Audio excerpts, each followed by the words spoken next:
አድማጭ ተመልካቾቻችን ውድ የተከበራችሁ ቤተሰቦቻችን በዛሬው ፕሮግራም ሁለት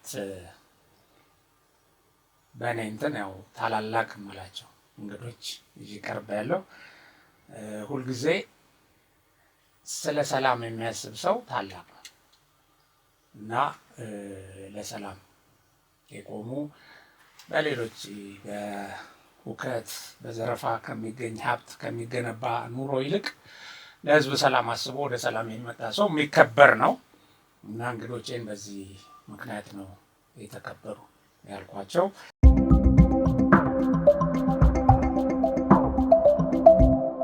ዛሬ ከነሱ ጋራ አሳሳቢ በሆነው የአማራ ክልል የጸጥታ ጉዳይ ላይ እንነጋገራለን።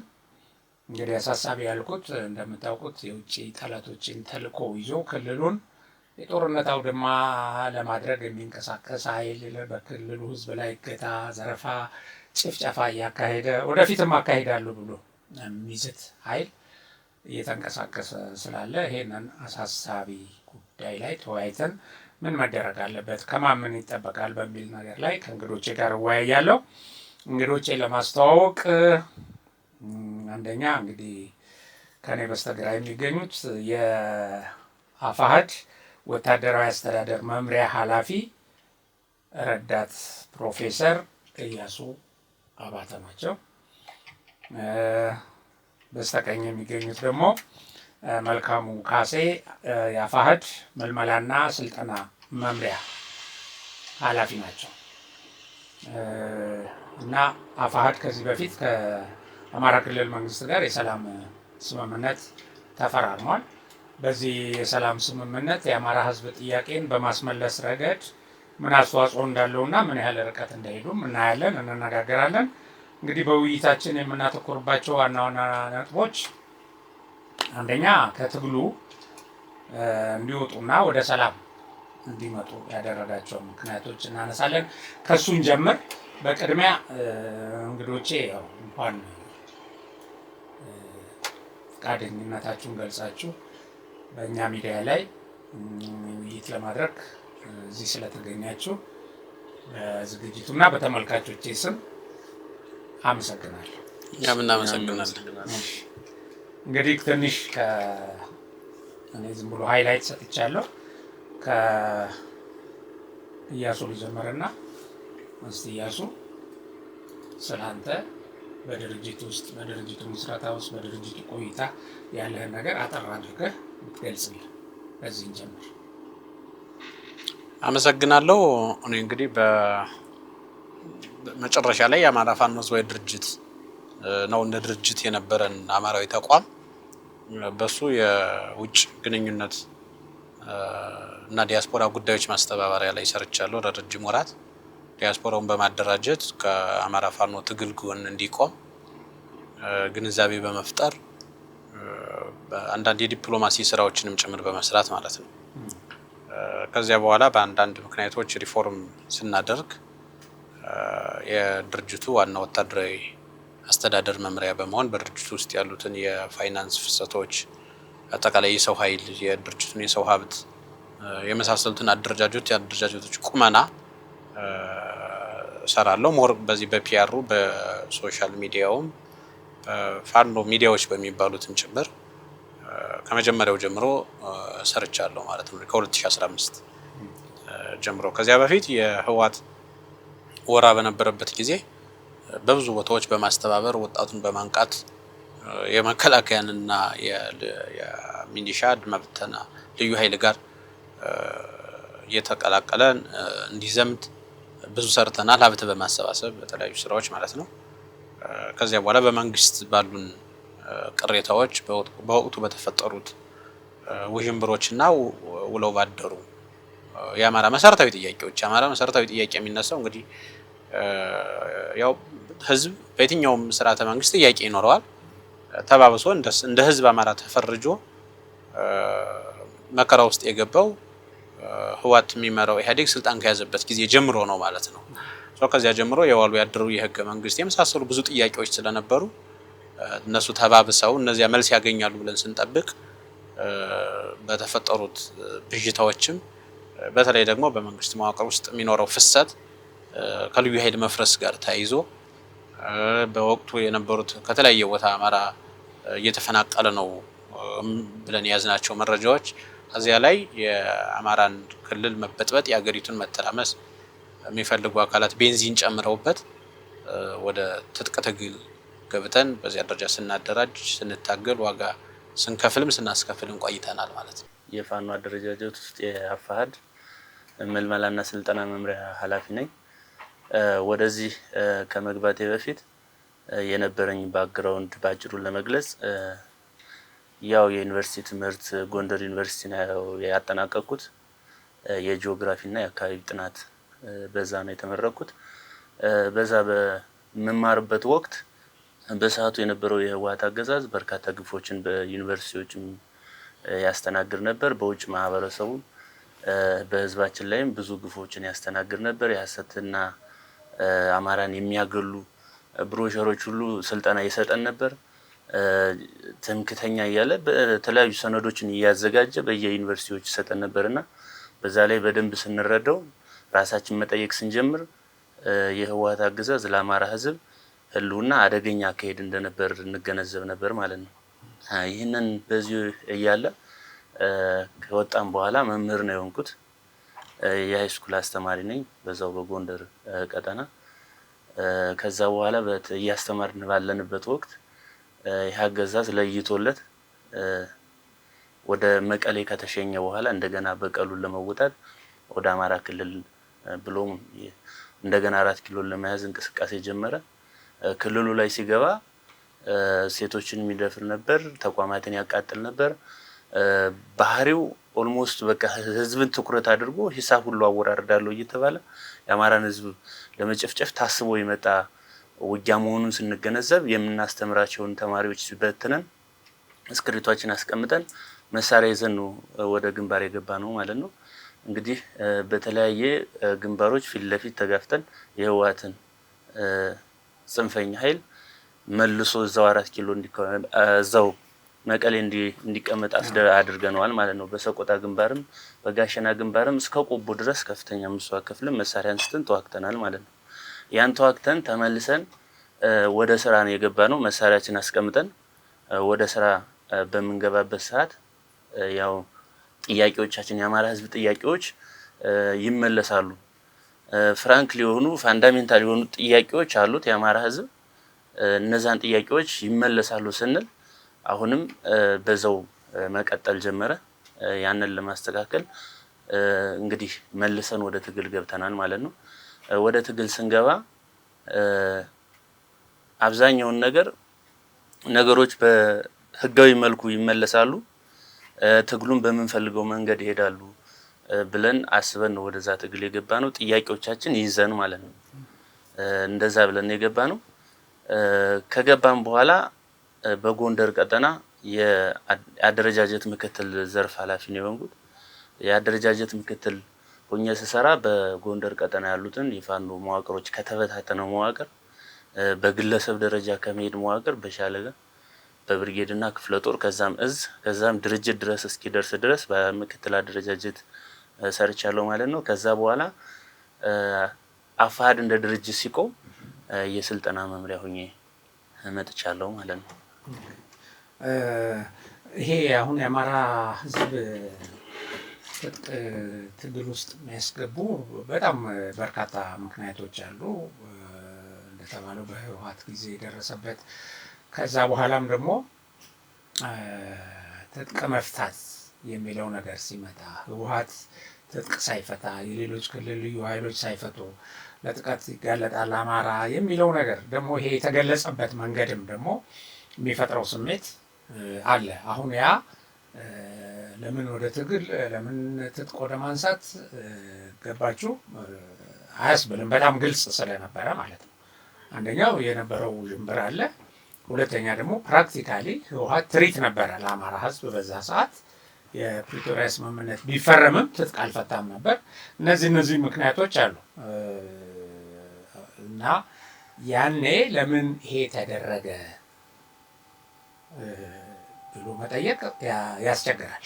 ግን አሁን ያ ጥያቄ በምን መልኩ እየተመለሰ ነው እና እናንተ አሁን ወደ ትግል ከገባችሁ በኋላ በተጨባጭ ስታዩት እየተፈጠረ የመጣውና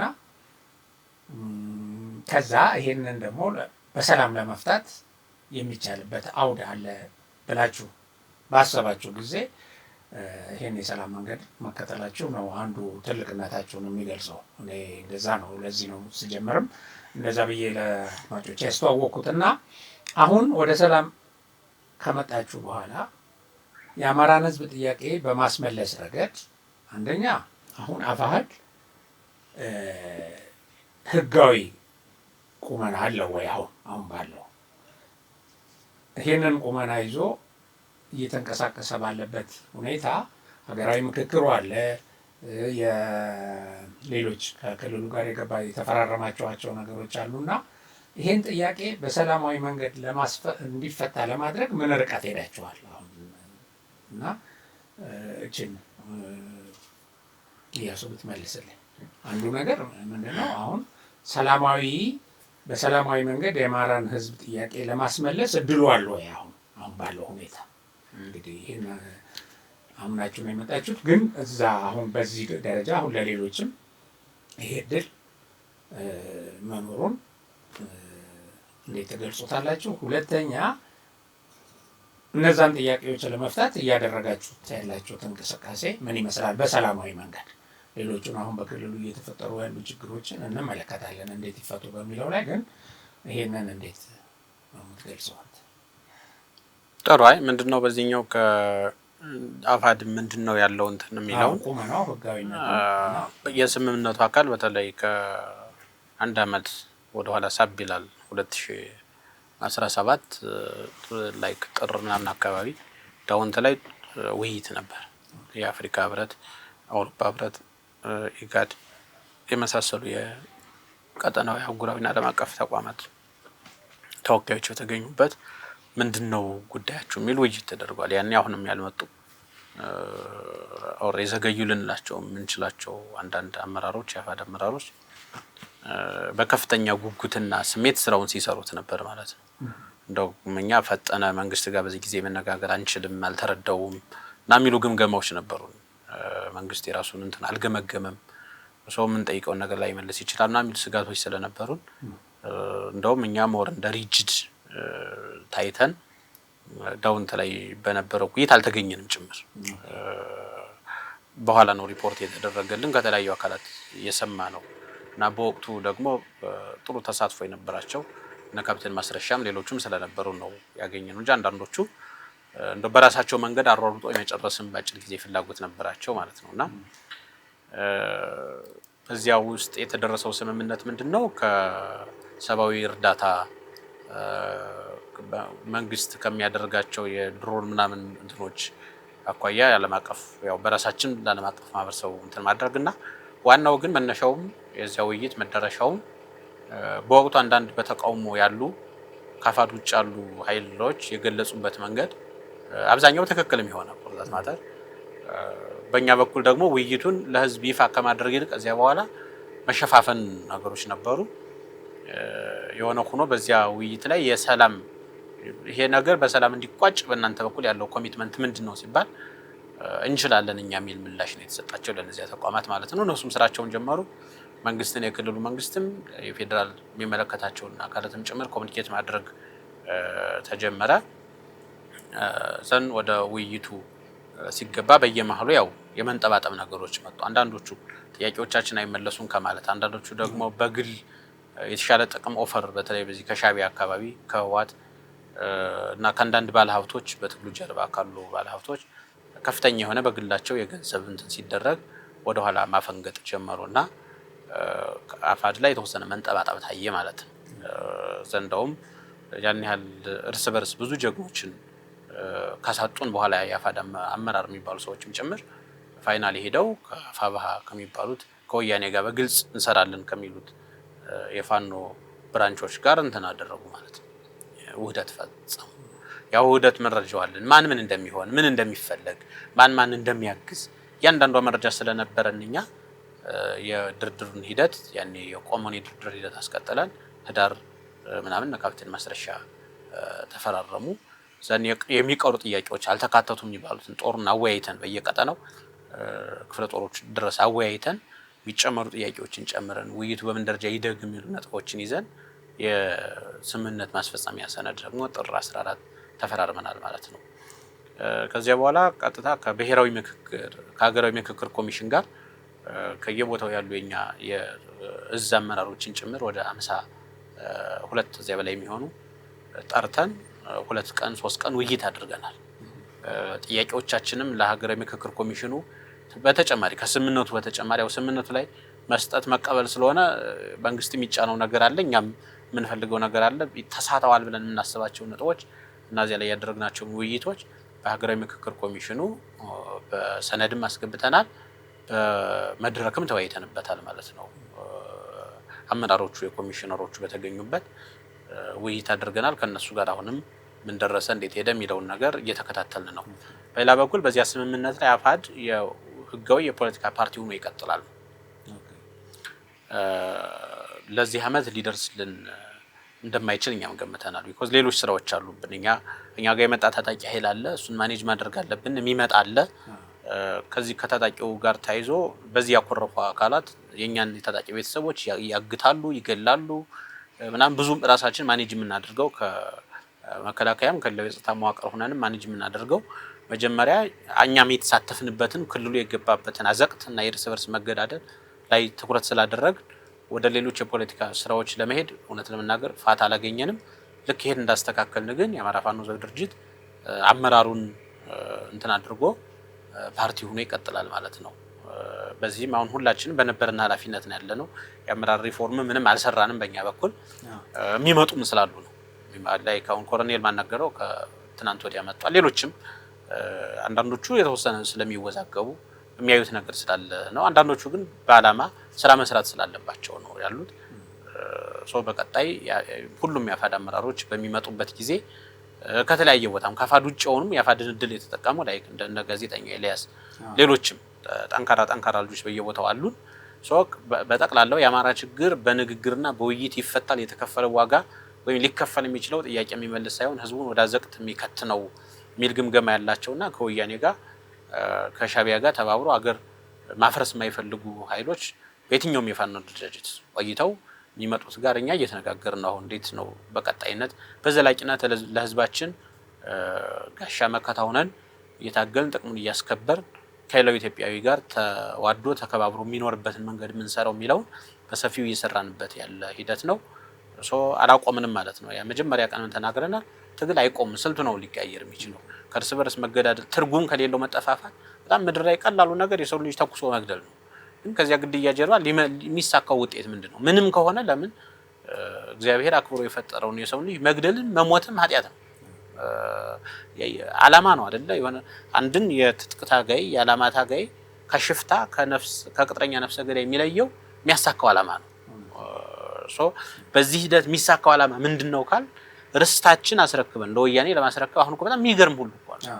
መከላከያ ከጋይንት ተነስቶ ወልቃይትን ለማስከበር እየሄደ ጋይንት ሄዶ የራሱን ከተማ የሚያወድም ኃይል በምንም የህዝብ ጥቅም ሊያስከብር ነው ብዬ ልረዳው አልችልም። እዚያ ብንሆን እንተላለቅ ይሆናል እንጂ ይሄ እንትን ለምሳሌ አይፈጸምም ነበር። ሳለንም ግራ ቀኝ ነበር ስንወጋ የነበረው ነው። መንግስትም ልክ አይደለም ብለን መንግስት ጋር እንዋጋለን፣ መንግስትም ካገኘ ያጠፋን ነበር። እዚያ ያያለን እዚያ ያለውም ኃይል መረን የለቀቀ ህዝብ የሚያሰቃይ እንትን ሲገባ ያው ብዙ ዋጋዎችን ከፍለናል። ብዙ ወንድሞቻችን በዚህ መንገድ አጠናል። አሁን ብዙ ቤተሰቦቻችን በዚህ ኃይል ስቃይ ውስጥ ነው ያሉት። እኛ ያን አጻፋ ያን በቀል ላለመውሰድ ማለት ነው። ብንወስድ እኮ የማን ቤተሰብ የት ምን እያደረገ እንደሆነ እናውቃለን። እያንዳንዱን ሰው ፕሮፋይል መረጃ እጃችን ላይ ነው። ግን ወደ እርስ በርስ መጠፋፋት ላለመግባት ብለን በእኛ በኩል ዋጋ የከፈልን ጭምር ነው ያለነው።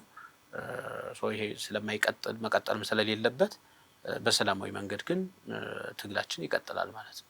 በየትኛውም መንገድ በየትኛውም ዓለም የሰላማዊ ትግል ያሳካቸው ብዙ ነገሮች ያው ደግሞ እንደኛ ሀገር የትጥቅ ትግልን እንደኛ ገብቶ ሳቱ ላይ ሆኖ እንዳየሰው ማለት ነው አይተነዋል። ውጤት አያመጣም ነው ያለን እንትን ውጤት እንደማያመጣ ያወቁት በጥቅም ተገይስተው ኦር ደግሞ የሆነ ጀግና ጀብደኛ ምናምን ስለሚባሉ ሚዲያው ይሄ ሶሻል ሚዲያው ስለሚሞቃቸው ብቻ የተቀመጡ ወንድሞቻችን አሉ። እነሱ ላይ እንግዲህ ስራ እየሰራን በጊዜ ሂደት የዚህ አካል ይሆናሉ ብለን ነው የምናስበው ማለት ነው።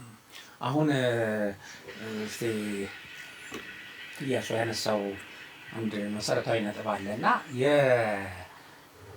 ምናልባት እዛ ብንሆን ታግለን እንደዚህ ህዝብ እየተጨፈጨፈ ሰላማዊ ሰው ንብረት እየወደመ በስንት መከራ የተገነባ ሀብት በተለይ አሁን እንግዲህ ደቡብ ጎንደር አካባቢ እየሆነ ያለው ነገር በጣም ነው የሚያሳዝነው። አሁን ወደዚህም ከመግባታችን በፊት ትናንት ወዲያም የተሰራጩ መረጃዎች አሉ እና እንደዚህ አይነቱን ነገር ይሄ ቡድን ይሄ ለጠላት የተገዛው ቡድን እናንተ ስትወጡ ሙሉ በሙሉ ያለ ከልካይ ወደ እንደዚህ አይነት ነገር የተሰማራ አይመስላችሁም? ውስጥ ብትሆኑ ታግላችሁ ልታቆሙት የምትችሉት አትሊስት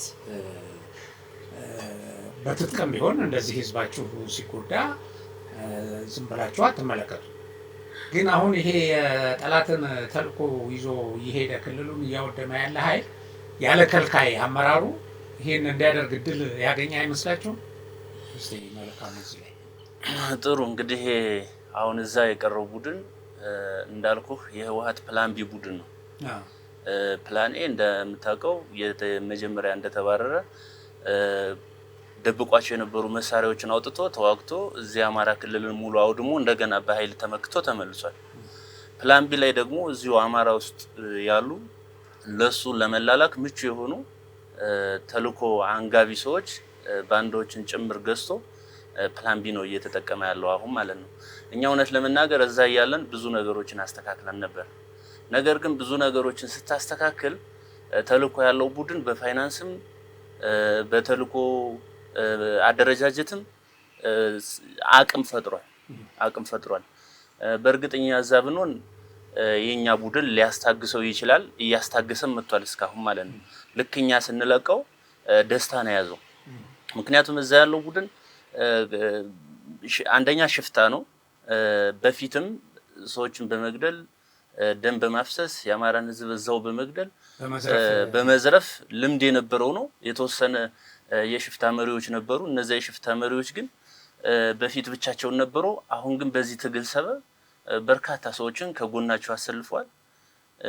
በቃ ንጉስ ሆነዋል። የአማራን ህዝብ ይዘርፋሉ፣ የአማራን ህዝብ ይገላሉ እንደፈለጉ። መጀመሪያ እነሱ በግድያ የወጡ ስለሆኑ አሁን ላይ ግን ሌላ ሰዎችን ሁሉ ወደ ግድያ ወደ እርስ በርስ ግድያና ወደ ደም ምለሳ ውስጥ እየከተቷቸው ነው ያሉ ማለት ነው። ይሄ ዋና ትልቁ ዓላማ እንዳልኩ የህወሓት የፕላን ቢ እቅድ ነው ማለት ነው። አማራ ክልልን በተለይ ሀገርን ለማፍረስ የሚጠቀሙበት አጀንዳ ነው ማለት ነው። እነን ተልኮ ነው። ጥይት እዛ ይመጣል፣ አማራን እንዲያፈርስ ይደረጋል። በተለይ ደግሞ ከታሪክም እንደምንረዳው ከ1983 መጀመሪያ ላይ የተመቱት እዛ ደቡብ ጎንደር ላይ ነው። አሁንም እዚህ ደብረታቦርን ለመምታት እዚህ ድረስ መተው ማለት ነው ተመክተው የተመለሱት እዛው ጉና ተራራ ላይ ነው ማለት ነው። እና ታሪካቸው በተለየ መልኩ ጥላቻ ያላቸው ወያኔዎች ማለት ነው። ስለዚህ ያንን ክልል ለማፍረስ እዛ ላይ ነው የተጠቀሙት ማለት ነው። ይሄ የአጠቃላይ የተቋማት ውድመት፣ አጠቃላይ የነፍስ ግድያዎች፣ እገታዎች ሁሉ የሚፈጸሙት በህወሓት ውስጣዊ ተልኮ ነው ማለት ነው። ውስጣዊ ተልኮ ነው። በመጀመሪያ እኛ ስንወጣ ቀደም እንዳልኩ ፋንዳሜንታል ጥያቄዎች ይዘን ነው ብያለሁ። ከፋንዳሜንታል ጥያቄዎች ውስጥ አንደኛ የማንነት ጥያቄ ነው። የማንነት ጥያቄ ይዘን ወተን በማንነታችን ቀይ መስመር ነው እያሉ ከሚታገሉት ወያኔዎች ጋር መታገል ፓራዶክስ የሆነ ፍጹም የማይገናኝ ሁለት ሐሳብ ያላቸው ነገር ግን በተግባር ብቻ የሚገናኙ ሰዎች ናቸው። ዓላማ የሌላቸው ማለት ነው። ዓላማቸው ግን ምንድነው? ህዝብን መበጥበጥ፣ መዝረፍና መግደል ብቻ የሆነ ማለት ነው እንጂ በፍጹም የማንነት ጥያቄ ያለን ብለን ወተን የማንነት ጥያቄያችን ከሚወስዱ ሰዎች ጋር በምንም መንገድ አንድ ልትሆን አትችልም። ስለዚህ ይሄ በጣም አስቸጋሪ ነው። ሁለተኛ ደግሞ የኢኮኖሚ ጥያቄ የአማራ ህዝብ የኢኮኖሚ ጥያቄ ያለው ብለን ነው የወጣነው። ኢኮኖሚ እንደ በመልማት ጸጋው ልክ የአማራ ህዝብ ኢኮኖሚካሊ ተጠቃሚ መሆን አለበት። በንግዱ፣ በመሰረተ ልማቱም አጠቃላይ በአሉት ነገሮች ተጠቃሚ መሆን አለበት ብለን ነው። ነገር ግን ይሄ ቡድን ጥያቄ የአማራን ህዝብ ጥያቄ የካደ መሆኑን የምታየው መሰረተ ልማቶችን ያወድማል፣ ነጋዴዎችን ሰሊጡን ሁሉ ያቃጥላል። ከዛ ባለፈ ደግሞ ተቋማትን በዘመናት የተሰሩ ተቋማትን ደብረታቦር ጣሊያን ሳይቀር የሰራቸውን ተቋማቶች አውድሟቸው ነው ሄደ። ይሄ የባንዳነት ተግባር ነው ማለት ነው። የአማራን ህዝብ ጥያቄ የካደ ነው ማለት ነው። ሁለተኛ የአማራ ህዝብ በአንድም በሁለትም በወያኔ ስርዓት በተለያየ ቦታ ላይ ሀገር አልባ እንዲሆን ሰርቷል ማለት ነው። ያንን ሀገር አልባ እንዲሆን በሰራው ልክ የአማራ ህዝብ በተለያየ ቦታ ላይ ሲንቀሳቀስ እየታገተ ነው በጽንፈኛ ኃይሎች። የኢትዮጵያን አንድነት በማይፈልጉ የኢትዮጵያን ሉዓላዊነት በማይፈልጉ ጽንፈኛ ኃይሎች የአማራ ህዝብ በየተለያዩ አቅጣጫዎች ሲታገት ቆይቷል። አሁን ያንን ለማስቆም የወጣ ቡድን አላማውን ቀይሮ የህወሓትን አላማ ተሸክሞ እዛው ከአንድ ወረዳ ወደ አንድ ወረዳ መንቀሳቀስ አይቻልም። ሰዎች እየታገቱ ነው። ይሄን የአማራን ጥያቄ የካደ ነው ማለት ነው። የአማራን በየትኛውም የኢትዮጵያ ክፍል ተንቀሳቅሶ መስራትን ጥያቄ ይዞ ወጥቶ እዛው አንድ ወረዳ ወደ አንድ ወረዳ ግን መስራት አይቻልም። በራሱ ክልል ውስጥ በራሱ ወረዳ ውስጥ መንቀሳቀስ አይቻልም። እንደው ስለ ኢኮኖሚ ካነሳ ያው ኢያሱ እንግዲህ ኢኮኖሚ ስለሆነ አንተም ሙያ ኢኮኖሚስት ነህ። ቀደም ሲልም እንግዲህ ቲፒኤልኤፍ ስልጣን ላይ ያለ የአማራን ህልውና ከማጥፋት ጀምሮ በኢኮኖሚ የማድቀቅ ስራ ሲሰራ ነበረ በየክልሉ በአማራ ክልል። አሁን ደግሞ በተጨማሪ እነዚህ ይሄ ጦርነት ከተጀመረ በኋላ አሁን በተለይ በዚህ በቅርብ ጊዜ የአማራን ሀብት መሰረተ ልማቶች የማውደም ታርጌት አድርጎ እየተንቀሳቀሰ ነው። አሁን መልካሙም እንዳለው ከቦታ ቦታ ሄዶ ነግዶ እንዳይበላ ማዳበሪያ እንዳያገኝ እንደዚህ እያደረገ ነው እና ይሄ አማራን በራሱ ክልል የማድቀቅ በኢኮኖሚ ወደኋላ እንዲቀር ከማድረግ አንጻር ምን አሉታዊ ተጽዕኖ አለው? እና ደግሞ ይሄ ታስቦበትስ እየተሰራ ነው ወይ ብለህ ታምናለህ? ከመጀመሪያውም ጀምሮ አማራን በኢኮኖሚ እንዳያንሰራራ ለማድረግ እንደሌላው ህዝብ በኢኮኖሚ ውስጥ እንዳያድግ ሲደረግ ከነበረው አንጻር አሁን ደግሞ በዚህ ዘመን ይሄንን በማድረግ ረገድ ቲፒኤልኤፍም ሻዕቢያም ምን ሮል እየተጫወቱ እንዳሉና አሁን በአማራ ክልል ኢኮኖሚ ላይ በተጨባጭ ይሄ ጦርነት እያስከተለ ያለው ድቀት እንዴት ታያለህ? አይ ምንም ጥያቄ የለውም። እንደው ጦርነት በባህሪው ሀብት ይፈልጋል፣ ሀብት ያባክናል፣ ልማት ያስተጓጉላል። ቀጣይም የሆነ የጀነሬሽኑንም የማይንድ ሴታፕ ጭምር ነው እንትን የሚያደርገው ማለት ነው። በቀላል መንገድ ሰው መሳሪያ ይዞ ብቻ ሳሙኤር የሆነ ሀብት እንደሚያገኝ ካወቀ ሰርቶ ከትንሹ ጀምሮ ማደግ አይፈልግም ማለት ነው። እሱ የሥራ ባህል ሁሉ ነው የሚገለው። ግን ከወያኔ መራ አገዛዝ ጀምሮ ያለውን ካየን እኔ አሁን ድረስ ምናልባት በዳስ በእንጨት ዛፍ ስር የተወሰኑ ድንጋይ እንትን ተብሎ የሚማሩ አሁን ድረስ የአምቡላንስ የመኪና መስመር የሌለበት አካባቢ ከተፈለገ የሚገኘው ምናልባት አማራ ክልል አንዱ የልማት ጥያቄም ስለነበር ነው ማለት ነው። አምቡላንስ ደግሞ ማጣጣም ያለው አማራ ክልል በተመሳሳይ እሱ የሚያሳዝነው እሱ ነው። ሶ ለታገለታለው ይለማል ያድጋል የተባለ ህዝብ በዚህ ደረጃ ራሱን ልማት የሚያወድም ታጋይ ደግሞ ምናልባት ያለው አማራ ክልል ብቻ ነው። የራሱን ልማት የሚያወድም ታጋይ ማለት የራሱን ልማት ትምህርት ቤቶች የሚወድሙት፣ ጤና ጣቢያዎች የሚፈርሱት፣ የመብራት ፖሎች እንኳን አንዳንድ ጊዜ የጥይት ኢላማ መለማመጃ ሁሉ የሚሆኑበት ማለት ነው። የኃይል ማስተላለፊያዎች አምቡላንስ ተደጋጋሚ ተነገሩ። አምቡላንስ ማይንቀሳቀስበት ወይ የሚቀማል ከተቻለ ይቃጠላል ማለት ነው። ካልተቻለ መውሰድ ካልቻለ አምቡላንስ የሚያቃጥልበት ሁሉ እና ይሄም ሃይባይ የሌለው በነገር ላይ መጀመሪያ ሲወጣ በመሰረታዊ ጥያቄዎችም በስሜትም የተገፋው ኃይል ብዙ ስለነበር በኋላ ለአማራ በተለይ ለወያኔ የመረረ ጥላቻ አላቸው ተብሎ የሚታሰቡ ሰዎች እየታደኑ ነው የተገደሉት። እኔ አሁን ትናንት ሜጀር ጀነራል ባንታ ባተ ዘመቻ ብለው የሚያውጁ ሰዎችን የሚናገሩ ሰዎችን ሳይ ይቀፈኛል። እውነት ለመናገር ባንታ ባተ ከህወሓት 4 ጥይት ከትከሻው ሳይወጣ ነው አሁንም ከኛ ጋር ሆኖ እኛን ማሰባስቦ ተዋግቶ የተሰዋው። እሱ እየተዋጋን የተሰዋው ለጊዜው ጠላት ብሎ ከፈረጀው አካል ጋር ነው የገጠመው። ወያኔ ቢመጣ ምን ሊያደርግ እንደሚችል ግን ነው ባንተ እና ከፍ ያለው ደሴን ያናውቃለን። ከፍ ያለው ደሴ ነጌታ ስራ አደጋኛ ቁጭ ብለን ተነጋግረናል።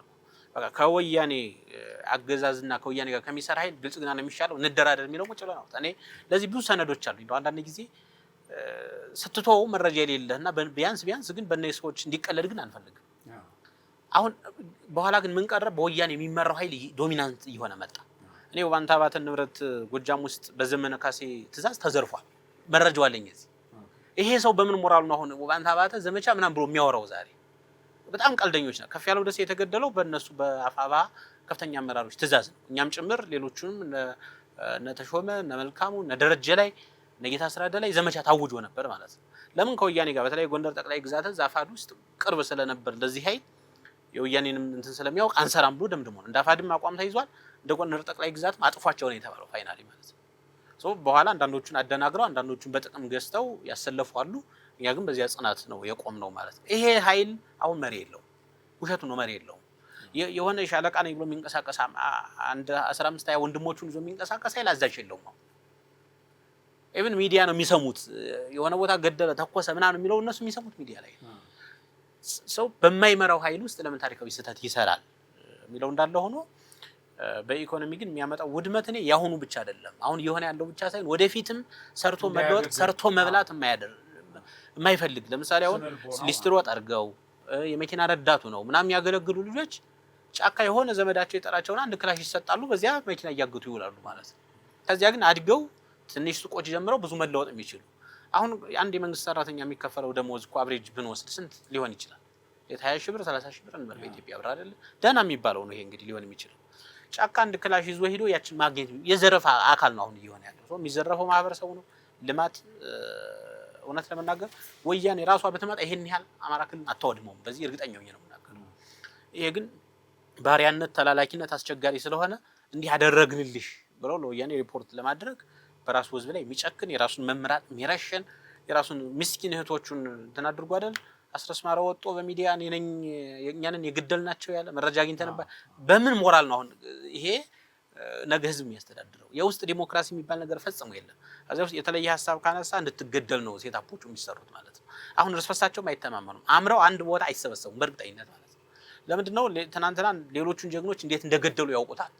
አሁንም ስጋት ውስጥ ነው የሚገቡት ማለት ነው። እና በዚህ ውስጥ ያለ ቀውስ ውስጥ ቶታሊ ትራውማ ውስጥ የሚከት አምራች ኃይል አምራች ወጣት በዚህ አክቲቭ በሆነበት ኤጅ ላይ በገባውም ባልገባውም መንገድ እውነት ለመናገር እኔ ፋኖ ከአድማ ብተና ኦር ከመከላከያ ጋር ከተገዳደለው እርስ በርሱ የተገዳደሉ ይበዛል።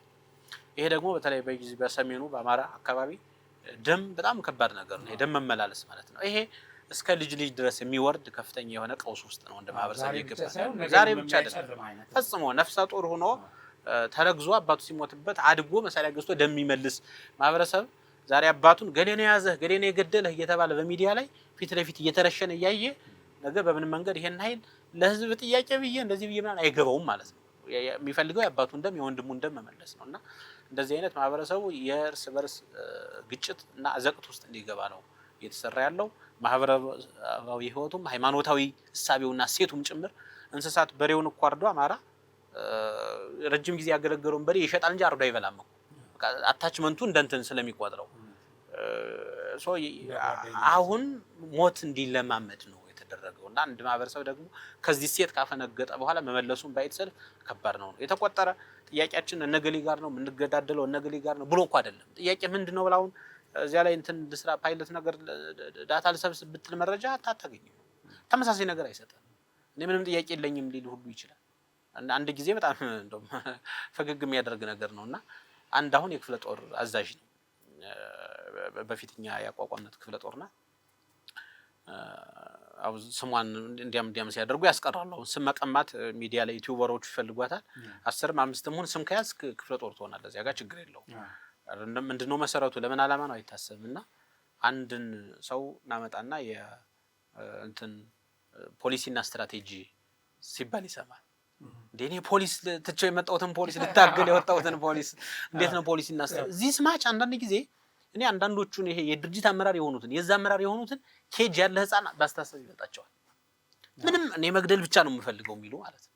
እና ይሄ የርኩስ መንፈስ የተጸናወታቸው ዝም ብለው ጫካ ለጫካ ሲሉ የኖሩ ብቻ አስተሳሰብ ያላቸው ሰዎች ብዙ ናቸው። እነዚያ ደግሞ አባቡ የሚባሉበት ላይክ የክፍለ ዘመኑ እንትን ምናምን ተደርገው የት አዲስ አበባ ግቡ ይባሉ መግባት ከተማ ሁሉ የሚጨንቃቸው መግባት የማይፈልጉ በቃ ጫካውን ያን ለየት ገለል ብሎ መኖር የሚፈልጉ ተራ ሽፍታ ሁሉ በአጋጣሚ በሁላችንም ስህተት ይሄ የሁላችንም ስህተት ነው አግነን ወደፊት ያመጣናቸው ሰዎች ናቸው። እነዚህ ምን እንደሚፈጠር አገር ምን እንደምትፈልግ አያውቁ። የሚፈልጉት እነሱ የሆነ ወረዳ ላይ ነገ ትንሽ ውሃ ወፍጮችን ተክለው የዚህ ወረዳ አለቃ መሆን ወረዳ በላይ ሳቢ የሌላቸው ሰዎች ግን አሁን የሚፈጥሩት ትርምስ በተለያዩ አካላት ሽፋን የሚደረግበት ላይ ከመንግስት ጋር በተለየ በስልጣን በምን አኩርፈው ወደ ውጭ ሀገር የሚሄዱ ሰዎች እዚሁ አኩርፈው የሚቀመጡ ከህወሓት ተጠግተው የበለጸጉ ባለሀብቶች የሀብት ምንጫቸው የህወሓት ስርዓት የነበር ያ እንዲመለስ ይፈልጋሉ። አሁን በተወሰነ ደረጃ ይሄን ያግዛሉና እንትኖቹ የተለያዩ ፍላጎቶች ግን በጊዜያዊነት የተሰላሰሉ የተያያዙ በጊዜያዊነት ስለሆኑ እውነት ለመናገር ኋላ የሚያመጣውን ውጤት ከሳይኮሎጂካል ኢፌክቱ ኢኮኖሚካል ኢፌክቱ የጤናው የማህበረሰባዊ ቀውሱ የሃይማኖታዊ ሴት መሸርሸሩ ብዙ ነገሩ አንዳንዶቹ ይሄን ትግል ሃይማኖታዊ ቅርጽ የማስያዝም ምንም አሁን ካህናት የሚገደሉበት ቤተክርስቲያን የምትቃጠልበት ምናምን ነገር የሁላችንም ጥያቄ ነው። እሱን ምንስተው ነገር አይደለም። ግን ፍጹም በዚህ ውስጥ የሚጠፋውን ጥፋት እንትን ሌጂቲሜት የመስጠት ሌጂቲሜታይዝ የማድረግ ህጋዊ የማድረግ በቃ እግዚአብሔር እንደፈቀደለት አድርጎ እንደዚህ ሁሉ የሚሰብኩ የሚያስተምሩ ሰዎች ሁሉ አሉ። ግን ውስጥ ላይ ያለው ነገር ማስተካከልም አይችሉም የማስተካከሉ እቅዱም የላቸውም ማለት ነውና የብዙ ኃይሎች እውነት ለመናገር አሁን አማራ ውስጥ ያለው የኢትዮጵያን ፈተና ነው የሚያሳየኝ። የብዙ ኃይሎች የብዙ የጥፋት ኃይሎች ተሳትፎ ግን ደግሞ ነገር ስበርሳቸው ሁሉ የሚጠፋፉ ማለት ነው። አሁን እዚህ ያለው ፋኖ እኮ ጥላት የማይለው ነገር ማንንም ጥላቱ ነው። የወረዳ ካቢኔውም ጥላቱ ነው። ግብርና ጽህፈት ቤት ኃላፊውም ጥላቱ ነው። ሁሉ የተማረ ሰው በሙሉ ጥላቱ ነው። ባይዘው እዚህ ውስጥ አሁን ብዙ የተማሩ ልጆች እኮ ድምጻቸው የማይሰማ ማለት ነው። ከተናገሩ ወይ የኛን መንገድ ተከትለው መንግስት ጋር ነው የሚሰለፉት ወይ ደግሞ ይገደላሉ። በጥንቃቄም ነው የሚከታተሏቸው። በጥንቃቄ የተማረ ሰው እንዳይመጣብን ተብሎ የተማረ ሰው ተብሎ እኔ በዚህ ትግል ውስጥ ነው ያየሁት። ባይዘው የተማረ ሰው ተብሎ ዲፋይን የሚደረግበት መማር ወንጀል ይሆንበት ማለት ነው። እንደ ጠላትነት የሚታይበት ለምን ካንሰል ይሄ አይሆንም ይሆናል የሚል ሪዝኒንግ ከመጣ የተማረ ሰው አይ ፖለቲከኛ ብሎ ነው እንትን የሚያደርገው ማለት ነውና ይሄን የሚፈልጉት ግን ይሄን የሚሉት ግን የተማሩ ሰዎች ናቸው። የተማረ ሰው አያስፈልግም ብለው ለነዚህ ሰዎች የሚጭኗቸው ወይ በዚህ በቤተሰብ ቅርብ የሆኑ ካሊያ በጥቅም የተሳሰሩ ነገ ይህን ኃይል ልክ አሁን በእነሱ ሳቢ ወደ 4 ኪሎ ሲጠጋ አገር መምራት የማይችል ስለሆነ እኛ ከውጭ መተን እዚህ ከተማም ተቀምጦ ስራውን ሲሰራ እየዋለ እኮ በመንግስት መስሪያ ቤት እየዋለ ማታ በፌክ አካውንት አንዱን ካንዱን ሲያደርግ ነው የሚውል ማለት ነው። እዚያ ላይ ለምንድን ነው እነዚህ ሰዎች ፋይናሊ ይሄ የጎበዝ አለቃው አርሶ አደሩ ሽፍታው ከተማ የሚቆጣጠር ከሆነ እኛ መጠን ከተማ እንመራለን ብለው ስለሚያስቡ ነው ማለት ግን አይሰጣቸውም ለነሱ መስሏቸው ያን ያስተማሩት እንትን ከነሱ ላይ ይተገብረዋል። አገር ከህወሓትም ጋር ይዋጋሉ። ኮምፕሊትሊ ነው የምትፈር ከህወሓት ጋር ይዋጋሉ። አሁን እነሱ የሚያስቡት እኮ ለህወሓት የሆነ ቦታ ይሰጣሉ ህወሓት ስልጣን ትሰጠናለች ብለው ነው የሚያስቡት። ህወሓት ደግሞ ታሪኳ እንደዚህ አያሳይም። በየትኛውም አጋጣሚ ነገ ገርፋ ነው የምትመልሰው ማለት ነው። ይሄን ያ እድል እንኳን ቢሳካ ፈጽሞ የመሳካት እድል የለውም። እኔ አሁን እንደውም በትግራይ አካባቢ ያሉ ምሁራን ወጣቱም በትክክል የህወሓትን ዓላማ ስለተረዳው ያን ያህል የህወሓት ኃይል ገፍቶ ይመጣል የሚል እንትን የለም። የሚጠቀመው ይሄን ኃይል ከውስጥ ለማፍረስ ያልቻለውን ነገር ትናንት መጥቶ ያላሳካውን ያላጣፋውን አካባቢ በራሱ ኃይል እንዲወድም ማድረግ ነውና በዚህ ደረጃ እንደ ህወሓት የተሳካለት አገዛዝ ነው ያለው ማለት ነው። አሁን ቅድም ከጠቀስከውም ሌላ ምርጫ የሚመርጡ በምርጫ ሊሳተፉ የሚያስተባብሩ የመሳሰለው እንረሽናለን ብለዋል። አስረስ ማሬ ወጥቶ ያላለፈውም የገደላቸውን ሰዎች ገለናቸዋል፣ ተገቢ ነው። በሌላ በኩል ደግሞ ይሄ ኃይል አሁን በሶስተኛ ደረጃ አሸባሪነት ተመደበ የሚል በተወሰኑ ግለሰቦች ምክንያት ያ ዲፋይን የተደረገበትን እንዴት በዚህ ደረጃ ደግሞ እንፈረጃለን ብሎ ደብዳቤ ጽፈዋል። ጎን ለጎን ማለት ምርጫ የሚመርጥ እንገላለን እያሉ ማለት ነው። ሌላው አሁን አንዳንድ ሰዎች እንደው እኔም ሶስተኛ ደረጃ መስጠት ንቀት ነው ለአፋም አሁን ላሉት የአፋም መሪዎች ሶስተኛ ደረጃ በጣም ንቀት ነው የሚል አለ ከሚሰራው ስራ አንፃር። ይሄን እኮ ሶስተኛ ደረጃ ተፈረጀ በሚባልበት ሰሞን ወጥቶ ያደረገው ጭፍጨፋ አፍኖ የወሰዳቸው ሰዎች ገታ አርጎ ገንዘብ የጠየቀባቸው አሁን ንፋስ መውጫ አካባቢ ምናምን እንግዲህ ሰምተናል። ያው እናንተም ትከታተላላችሁ። ይሄን የሚያደርግ ድርጅት አንዱ ምን ማለት ነው? አሁን ይሄ ምርጫ አትሳተፍ ብሎ ግን ደግሞ ለአማራ ሕዝብ ነፃነት ነው የምታገለው የሚል ድርጅት አንደኛ። ሁለተኛ ደግሞ ይሄ ከአሸባሪነት ጋር ተያይዞ ለዚህ ድርጅት የተሰጠው ቦታ ራሱ እንደው ማሽሞንሞን አይሆንም ወይ? ይሄ ኢቨን በመንግስት ደረጃ ስለዚህ እንዴት ታየዋለህ? እስቲ መልካም። እሺ አመሰግናለሁ። አሁን እዛ ላይ ያለው ኃይል በህወሓት ሪሞት ኮንትሮል የሚንቀሳቀስ ነው። እንዳልኩ የአፋብን መሪ ነኝ የሚለው ቀድሞ የወያኔ ወጣቶች ሊግ ነው የነበረው።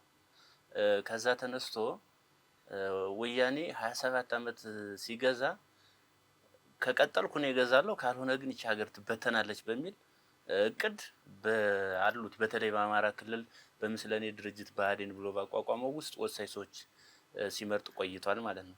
በዛኔ አንዱ ታርጌት ምላስም ስለነበረው ዘመነን ነው ይዘውታል ብዬ ማምነው ማለት ነው። ትግሉንም ገና በወጣትነት ጀምሬ የተከታተልኩ ስለነበር እሱ የወጣቶች ሊግ ከሆነ በኋላ ወደ ኤርትራ ሄዶ ሌሎች ተቃዋሚዎችን ሁሉ እንዲሰልል ተደርጎ እዛ ላይ አማራን የሚሉትን ሁሉ ያስያዘ ሲያሳስር የነበረ ሰው ነው። እኔም እንደሱ አይነት ኢንፎርሜሽን ከዛ በኋላ ልመጣል ነው የክልሉ የአመጽ መናኸሪያና የአጠቃላይ የህወሓት ዓላማ ማስፈጸሚያ የሆነበት ምክንያት እሱ ነው። ማሳያው ድርጅቶችን ሲመሰረቱ አንዱን እንታገል ብለህ ድርጅቶች ስትመሰረት ሁሌም ያፈርሳል። ራሱ ነው መሪ መሆን የሚፈልገው። አፋሕድን አፈረሰ። ምክንያቱም በቀጥታ ከህወሓት የሚላክለት አጀንዳ ስለነበርና እየተኮተኮተ ያደገ ሰው ስለነበር ማለት ነው። እና እሱ ካልሆነ 2-3 ጊዜ ድርጅቶችን አፈርሷል። እኔ ካልሆንኩ እቺ ተጣፋለች በአደባባይ ሁሉ ተናግሮ እኔ በህይወት እያለሁ ይሄ ትግል ማንም ሊመራው አይችልም ሁሉ እያለ እየተናገረ ነው ነበር። ስለዚህ ይህን ብጥብጥ ሁሉ እንዲነሳ ያደረገው በሌሎች ክልሎች ሁሉ የአማራን ህዝቦች በተዘዋዋሪ እንዲታገቱ እያደረገ የራሱን ህዝቦች የፖለቲካ መጠቀሚያ አድርጎ ነው የቆየው። ለዚህ ማሳያ ደግሞ ትናንትና በጉምዝና በተለያዩ እየተንቀሳቀሱ ቀይ በሚል ሲገሏቸው የነበሩ አመፀኞች ጋር ቁጭ ብሎ ያለምንም ነገር ድርድር ቁጭ ብሎ ፎቶ ሲነሳ የነበረ ሰውዬ ነው። ስለዚህ እነዛ ነገሮች የአማራን ህዝብ በአሰቃቂ ሁኔታ ሲገሉ ሲቆርጡም ከነበሩ ሰዎች ጋር ያለምንም ነገር ነው ቁጭ ብሎ ሲወያይ የነበረው ማለት ነው። ስለዚህ ለዚህ አመጽ መቀስቀስም ለዚህ አሉባልታ በተለይ የአማራ ጥያቄ እንዲካዳ ካደረጉት ሰዎች አንዱ እሱ ነው። ትግሉ የአማራ ጥያቄ እንዲክዱ ካደረጉት ማለት ነው። ከዛ ሲቀጥል የአማራ ህዝብ በቀጥታ ከወያኔ ጋር ተፋልሞ መቀሌ ላይ ያስገባውን ኃይል ያለምንም ነገር ወስዶ ቅፍቅፍ አድርጎ እንዲገናኙ ያደረገ ቀድሞ የነበረ ስለነበር ነው ማለት ነው የሰውዬ ማለት ነው። ስለዚህ ይሄ ምርጫ እንዳይደረግ ፍላጎቱ የህወሓት ምንም ጥርጥር ስለሌለው ማለት ነው። ስለዚህ ዘመነ በቀጥታ ምርጫ እንዳይደረግ ምርጫ የተደረገ ካለ ምታ ተብሎ ትእዛዝ ተሰጥቶታል። ያንን ነው የፈጸመው። አዲስ ነገር አይደለም ማለት ነው። ወያኔና ደግሞ ይሄ ቡድን ደግሞ የአንድ ሳንቲም ሁለት ገጽታዎች ናቸው እንጂ የተለያየ አይደለም።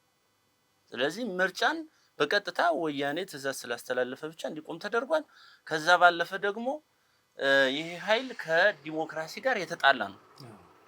ይሄን ማለቱ ብቻ በዓለም አቀፉ አይደለም ሶስተኛ አንደኛ ደረጃ ቴሮሪዝም የሚያሰጠው ንግግር ነው። በዓለም አቀፍ ላይ ዲሞክራሲን የመምረጥና የመምረጥን መብት የተቃወመ በሽብር ሊያስከስሰው የሚችል አንዱ ተግባር ነው። ከዛ ውጭ እገታውን፣ ዘረፋውን፣ ግድያውን ተቋማት ማውደሙን፣ ሲቪሊያን ማገቱን ቀደም ረዳት ፕሮፌሰሩ እንዳለው ሴቶችን በአደባባይ ቁጭ አድርጎ አወገድያለሁ የሚል ማፈሪያ የሌለው የራሱን ህዝብ የሚጨርስ ነገር ግን ለሌሎች የኢትዮጵያ ጠላቶች በተለይ የአማራ ህዝብ ጠላቶች ሪሞት ኮንትሮል ሆኖ እየተንቀሳቀሰ ያለ ድርጅት ነው። ስለዚህ ይሄ ተቋም በደንብ በተለይ የኢትዮጵያ መንግስት በዚህ በኩል በሰፊው ስራ ሰርቶ የወያኔና ተላላኪዎችን በአንደኛ ደረጃ የሽብር ክስ መመዝገብ እንዳለበት ሰፊ ስራ መስራት አለበት ብዬ ነው የማምነው። ህዝባችን እያለቀሰ ነው። ህዝባችን መንቀሳቀሻ ሁሉ አጣል። ህዝባችን የፖለቲካ መጠቀሚያ ሆኖ እየተገደለ ነው። እዛ ስንት ሰዎች እየተገደሉ ታፍነው ተይዘው እያሉ ስንት ተፈናቅለው ከራያና ከተለያዩ ቦታዎች ተፈናቅለው የሚበሉት አጥተው የሚጮኸው ግን ሌላ ቦታ ላይ አንድ ሰው ሲገደል ይጮሃል። የፖለቲካ መጠቀሚያ ነው የሚፈልገው፣ መሳሪያ ነው የሚፈልገው እንጂ የአማራን ህዝብ ጥያቄ የተሸከመ ቡድን እንዳልሆነ ማሳያ ነው። ይህን ያልኩት ለምሳሌ ከጠላቶቻችን ታሪካዊ ጠላቶቻችን ጋር ነው እየሰራ ያለው። ወደ ትግልም ያስወጣቸው ጠላቶች ማለት ነው። አዎ በተለይ አሁን ሱዳን ውስጥ ያለው በጎንደር መሬት ብታይ የአርማጮ ገበሬዎችን እየገደለ መሬቱን የያዘ ጋር ነው ሄዶ ቁርኝት የፈጠረው ጦር መሳሪያ የሚያመጣው ማለት ነው። ህወሓት ማንነቶቻችንና የአማራ ህዝብ ሀገር አልባ እንዲሆን ካደረጉት ድርጅቶች አንዱ ወያኔ ነው፣ ህወሓት ነው። ያንን ሄዶ ያለምንም ስምምነት የአማራን ህዝብ ይቅርታ ሳይል ጭና ላይ የታረደውን ሳያስታውስ እዚህ ሸዋ ላይ መተው እነ እሸቴ ሞገስን ሁሉ ያንን ሁሉ ያደረገ ኃይል እዚህ ራያ ላይ የተጨፈጨፉትን ሳያውቅ ማይካድራ ላይ ያን ሁሉ በጅምላ የተጨፈጨፉትን የአማራን ህዝብ እንኳን ይቅርታ ሳይሉ ያለምንም ሰነድ ወስዶ አላትሞ የአማራን ትግል ለወያኔ መንገድ እንዲከፍት የተደረገበት ሂደት ነው ያለው ማለት ነው። የአማራ ህዝብ በትምህርት ካሊክረሙ አንዱ ጥያቄያችን ወያኔ የትምህርት ካሊክረሙን አበላሽቷል። በተለይ ደግሞ ወያኔ አማራ ክልል ላይ ያለውን ሂደት እንዳይወጣ እንዲቀነጭር ሁሉ አድርጓል ብለን ካሰብንበት አንደኛው። ስለዚህ ያንን በቀጥታ ያንን እያደረገ ያለው የወያኔ መር ሂደት ነው ማለት ነው። በቃ ሰዎቹ አማራ ይሁኑ እንጂ አማራ ተፈጠሩ እንጂ ትግሉ የወያኔ ነው። እዚህ አማራ ክልል ያለው እንዴት አንተ ነገ ሀገር ስትረከብ አሁን 3 አመት ሆኖታል ትግሉ 3 አመት ሙሉ ያልተማሩ ወጣቶች አሉ። ማን ነው ነገ ሀገር ሲረከብ ምን ፊደል የማይጽፍ ሰው ነው ሀገር የሚመራ? 3 አመት ትምህርትን አቋርጠ መምህርን እየገደልክ። ስለዚህ ወደ ድንጋይ ዘመን እንዲቀየር እያደረገ ነው። ጠላቶቻችን የአማራ ህዝብ ለዘላለም እንዳይነሳ እያደረጉ። በተለይ ደግሞ ትምህርት የተማሩ ሰዎችን አድኖ የሚገል ከሆነ ስለዚህ ወደ ድንጋይ ዘመን እንዲቀየር እየሰራ ነው ማለት ነው። የሚማሩበትን ተቋም እያወደመ እያቃጠለ። ስለዚህ ይሄ አደገኛ ቡድን ነው። የአማራ ህዝብ ትግል አሁን ላይ እዛ ቦታ ላይ የለም። ትግሉ የወያኔ ትግል ነው ማለት ነው። አሁን መቼም ብዙ ነው ዝርዝሩ በዚህ አጭር ጊዜ ተነጋግረን የምንጨርሰው አይደለም። የአማራ ህዝብ በገዛ ልጆቹ የተልእኮ ጦርነት እየተፈጸመበት ግፍ እየተሰራበት መከራው እንዲራዘም የተደረገበት ሁኔታ እና አሁን እንደው ምን ይደረግ ወደሚል ነገር እንሂድ። አንደኛ አሁን ፕሮፓጋንዳው ራሱ አሁን በአማራ ህዝብ ትግል ውስጥ እኮ እጁን ያላስገባ ኃይል የለም ለትርፍ ሲል ማለት ነው።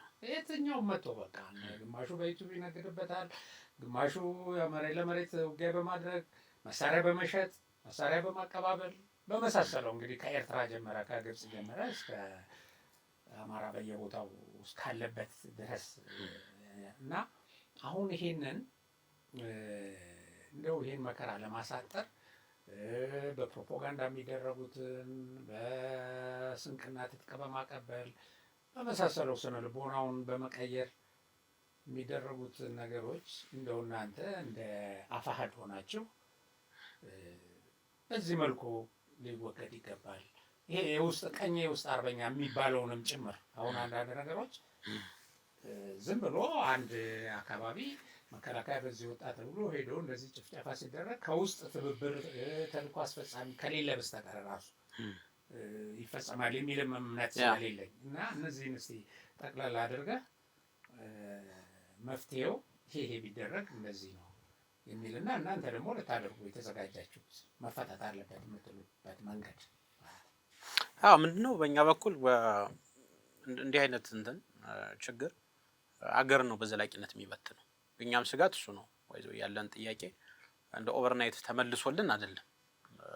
ግን አንድ ጊዜ ይቻገር በሆነ መንገድ ከፈረሰች ምንም መልሶ አገር ማቆም የማይታሰብ ነው። ቅድም መልኬ የነካካው ነገር አሁን ኦሮሚያ አካባቢ ነው እኛ ስንወጣ 1 አመት ወደ ኋላ ጀምሮ በከፍተኛ ሁኔታ አማራም የክርስቲያን ኦርቶዶክስ ተዋሕዶ አማኞች እየተገደሉ የነበረው የዚያ ዋነኛ አቀባባሪ የሚያቀነባብረው ጃልመሮ ነው፣ ኦነግ ሸኔ ነው። እኛ መንግስት ለምን በዚያ ላይ እርምጃ አይወስድም መንግስት ፈልጎታል ማለት ነው በሚል ነው ያደረብን እንጂ መቼም የመንግስት ታጣቂ ቀጥታ ሄዶ ግድያ እንዳላደረገ በቁጥ አብዛኛው የሚያውቀው ነው። የህዝቡን ደህንነት አልጠበቀም። ሰው የመንግስት ደግሞ የፕራይመሪ ዓላማው ይሄ ነው፣ ይሄን ካላደረገ ፈልጎታል ማለት ነው የሚል አናሊሲስ ነው የሰራ ነው። አሁን ቀጥታ ሄደው የሚሰሩት እንደተባለው ከዚህ ኃይል ጋር ጃልመሮ እና ዘመነ አብረው ሲቀመጡ እንግዲህ ኢማጂን ምን ማለት እንደሆነ ሁሉ ማለት ነው። ትናንት ኦሮሚያ ላይ ሲደረጉ የነበሩ ግድያዎች በሙሉ በእነዚህ ሰዎች የጋራ ትብብር ነበር ነው አሁን የሚገባኝ ነገር። እዚያ ሲጮህ እዚያ አማራው እንዲነሳ የሚነሳውም እንዲያልቅ ነውና ባልሆነ ልቂት ውስጥ አገር መቆየት የለባትም ነው እኛ ግምገማ። ፈጽሞ ውጤት አያመጣም ነው። ይሄ የማያመጣ ከሆነ በጣም ለምንችለው ለሚቀርቡን ተጽዕኖ መፍጠር ለምንችልበት አካባቢ እኛው ስለሆነ በዋናነት በጊዜው ያደራጀ ነው መቀየር የምንችለው ላይ ከፍተኛ ስራ እየሰራን ነው። ይሄን ስራ የምንሰራው ግን ቅድም አንድ የጠቀስኩት ከህወሓት ውጊያ መልስ የታጠቀው ቡድን በሚገባ አልሰለጠነም፣ ወደ ኢኮኖሚው ሪኢንተግሬት አልተደረገም ነበር። መሳሪያ ይዞ የቆየ ኃይል መጨረሻ ላይ እጁ ላይ የሚያገኘው መሳሪያ እንኳን ያን መጠቀም አይቀርም። በመንግስት በኩል ደግሞ ጥያቄዎቻችን በፍጥነት ከመመለስ አኳያ ያው የመንግስት የተለመደ አሰራር አለ። የቀውስ ጊዜ አሰራር እንደዚህ መሆን የለበትም የሚል ግምገማ አለን። የሚመጣው ለምሳሌ አማራ ክልል አሁን ከ32000 በላይ ኃይል የሰላም አማራጩን ተጠቅሞ ገብቷል። ከኛም በፊት በራሱ መንገድ በተለይ ደግሞ ከፋድ ስምምነት በኋላ አብዛኛው ጉዳዩ እንትን ስላገኘለት መልስ አግኝቷል ብሎ ስላሰበ ገብቷል። ከዚያ ጊዜ የነበሩ ያሉ ጥያቄዎች ግን የት አሉ የተመለሱት ተብለን አሁን እንጠየቃለን። እኛ የምንሰራውን እየሰራ ነው፣ መንግስት የሚሰራውን እየሰራ ነው። ለህዝቡ ፐብሊክ የሚሆኑ ነገሮች ግን ያስፈልጋሉ። እነዚህ በፍጥነት ይሰሩ የሚለው ከሚመለከታቸው ቀጥተኛ ጋር ኮሚኒኬት ከሚያደርጉ አካላት ጋር የቴክኒካል ኮሚቴ አባላትም ጭምር እንወያያለን ማለት ነው። አንዱ ሳይፈታ ነው ሌላ ችግር እየተፈጸመ ያለው። ላይክ አሁን ከኛ ጋር እኛን ይደግፉ አሉ ተብለው በእስር ቤት የሚገኙ ጓዶቻችን አሉ። የአማራ የፖለቲካ ንቃት ተሳትፎ የነበራቸው ተጨማሪ ወንጀል አለ የለም የሚለው እንዳለ ሆኖ እኛ ግን ከፖለቲካ ጋር በተያያዘ የታሰሩ እስረኞች እንዲለቀቁና ንጹህ የፖለቲካ ተሳትፏቸው እንዲባል ከፋኖ ጋር ያላቸውን ትስስርም ወደ ሰላማዊ መንገድ እንዲያመጡ ስራ እየሰራን ነው ማለት ነው። ይሄ በመንግስት በኩል አፋጣኝ እንትን ይፈልጋል። የተፈናቃዮች በየቦታው የተፈናቀሉ በካምፕ የሚገኙ እንትኖችን ቢያንስ ይሄ የዜጋ ጉዳይ ስለሆነ ማለት ነው። ነጋውን የዚህ ከህገ መንግስት ከሌሎች ጋር ተያዙ ጊዜ የሚወስዱ ከስምምነታችን ጊዜ የሚወስዱ ጉዳዮች እንዳሉ ይገባናል። ጊዜ የማይወስዱት ግን በፍጥነት ትኩረት ተሰጧቸው መሰረት አለበት ነው። ለምን ጤነኛው ኃይል ግን ዋጋ እየከፈለም ዋጋ እያስከፈለም ያለው ኃይል ጥያቄው መልስ ካገኘ ስለሚመጣ ጥያቄው ደግሞ ወረቀት ላይ ብቻ ያለው አይደለም። አሁን ይሄኛን የሚያስተች መንግስትን የሚያስተች ሞር ደግሞ ጫካ ያለውን ኃይል የሚያበረታታ ስለሆነ እንዲህ አይነት ነገር ጥያቄዎቻችን አፋጣኝ ምላሽ እንዲያገኙ እየሰራን ነው። የሚመለከታቸው አካላት ጭምር እንዲሰሩም በዚህ ላይ ለማሳሰብ ስለምፈልግ ነው። ከዚያ ላይ የማይቀበለው ሳይስማማበት ግን ደግሞ የታለ የተመለሰው የሚል ቁሞ ያለ ኃይል ሰፊ ብዙ ስለሆነ ማለት ነው። የታለ አንዳንዶቹን እኔ የተለመደ በተለይ በመንግስት የፖለቲካ መዋቅር ውስጥ የተለመደ በየፊርማታው እንትን የማድረግ የፖለቲካ አድቫንቴጅ የመውሰድ እኔ አሁን አሸናፊም ተሸናፊም የለም ነው እዚች ሀገር ላይ ላይክ ምንድነው በቃ ያለፈው ጊዜ በሁላችንም ስተት ጠፍቷል ዘንድ የሚቀጥለው በምን መንገድ እንሄደው የሚል ካልጀመር አንድ ሰሞን ለምሳሌ በመንግስት የፖለቲካ መዋቅር ታችኛው የፖለቲካ መዋቅር ውስጥ ብዙ ጊዜ የተሳሳቱ ሪፖርቶች ይደረጋሉ። በዚያ ሪፖርት ተነስቶ የሚደረግ ግምገማ ነው ሰሞን ደቡብ ጎንደር ላይ እንትን እያስወሰደ ያለው ማለት ነው። ያለውን ኃይል ፍንትው አድርጎ ይሄ ትጥቅ አለው፣ ይሄ መሳሪያ አለው፣ ይሄ ፍላጎት አለው ብሎ መለየት። ጠላት የህዝብ ኮዝ የሌለው ኃይል ቢበዛ ምንም አይፈጥርም እውነት ለመናገር ማለት ነው።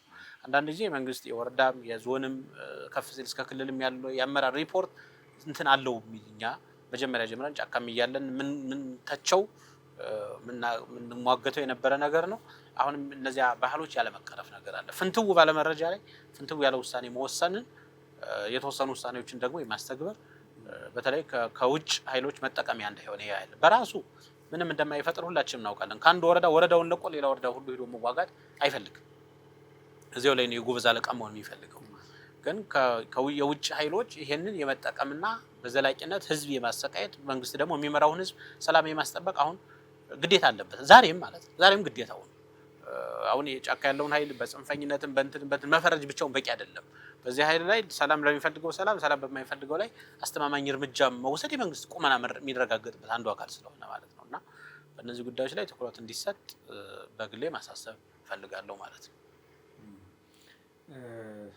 ያው እንግዲህ ከሰዓታችን አንፃር መልኬም ከዚህ የተለየ ሀሳብ አይኖርም እያስባለሁ እና ከእናንተ ጋር እዚህ ሪካርድ ከማድረጋችን በፊት በብዙ ነገር ላይ ተነጋግረናል እና ይሄንን መሰረት አድርጌ ይሄን ነገር ለማጠቃለል ወደ እናንተ ያደረስነውም ያላደረስነውም ውይይት ስላደረግን ከነዚህ ለሰላም የቆሙ ኃይሎች ጋር አንደኛ የአማራን ትግል መነገጃ ያደረጋችሁ የራሱ የማህበረሰቡ አባላት ህሊናችሁ እንደ ሰው ወደ ማሰብ ብትመጡ ጥሩ ነው። በየቀኑ ይታገታል፣ ሰላማዊ ሰው ይገደላል፣ ከክልሉ ይፈናቀላል፣ ብዙ ነገር ይደርስበታል እና ወደ ትግል የተገባበት ዓላማ በተቃራኒው እየሆነ ነው ውጤቱ እና ይሄ የአማራ ትግል በሻዕቢያ በወያኔ በግብፅ ኃይሎች ተጠልፏል። አሁን ለአማራ የሚታገል ኃይል አይደለም ስልጣን ላይ ያለው። እና ይሄ ፕሮፓጋንዳ የምትሰሩ ኃይሎችም በዚህ ትግል እያተረፋችሁበት ነው። ግን እስከ መቼ ነው ይሄስ? አሁን ቅድም እያሱ እንዳለው ለዛሬ ብቻ እኮ ሳይሆን ለነገ ራሱ ተስፋውን የሚያጨልም ነገር እየተሰራ ነው። ወደ በቀል እንዲሄድ ወደ እርስ በርስ አሁን የአማራ ልጅ እኮ እርስ በርሱ እየተገዳደለ በትግል ውስጥ ያሉት እርስ በርስ ይገዳደላሉ። ለምን ከወያኔ ጋር እንሰራለን ከሻዕቢያ ጋር በማለት ምክንያት የሚገዳደላለ። እንደገና ደግሞ የአማራን ክልል የሚያስተዳድረው ኃይልም አማራ ነው። ከእሱም ጋር በማገዳደል ወያኔዎች ቅድም ተናግረዋል፣ መልካሙም ተናግረዋል። ለረጅም ጊዜ ሊያሳኩት ያልቻሉትን አሁን በራሱ ልጆች እያሳኩ ነው፣ በባንዳዎች ማለት ነው። ስለዚህ ህዝቡም ይሄን ተረድቶ በውጭም ያላችሁ ለእንደዚህ አይነት አሸባሪ ኃይል የህዝብን ስቃይ ለሚያበዛ ኃይል የምታደርጉትን ድጋፍ ብታቋርጡ ማቋረጥ አለባቸው። መንግስት መዋቅር ውስጥ ሆናችሁ ደግሞ ይሄ ኃይል እንዳይጠፋ እንዳይሞት የምታደርጉ ኃይሎችም ደግሞ ለፍርድ የምትቀርቡበት ጊዜ ሩቅ አይሆንም። በመሰረቱ አሁን በዚህ ተነግዶ የሚገኝ ሀብት የምትበላበት ጊዜ አይኖርም። ጦርነቱ በኋላ ሁላችንንም ነው የሚበላል። ስለዚህ ቆም ብላችሁ ብታስቡ ጥሩ ነው። መንግስትም የክልል ኃይሎችም በዚህ ኃይል ላይ ጠንካራ እርምጃ እንድትወስዱ በጣም ማሳሰብ እንፈልጋለን እኛ እንደ ሚዲያ። ወደፊት ግን ይሄ ኃይል የአማራን ህዝብ ተስፋ እንዳጨለመ አማራን እየገደለ ደም እንዳፋሰሰ የሚኖርበት እድል ግን አይኖርም። ምክንያቱም ከውስጡ የወጡ ኃይሎች ይሄን ትግል ይሄን ሁኔታ ይቀይሩታል፣ ታግለው በሰላማዊ መንገድ ማለት ነው። እና ለዚህ ለሚደረግ የሰላማዊ ትግል ድጋፋችንን እንስጥ እና ኢትዮጵያን ከመፍረስ እንታደግ።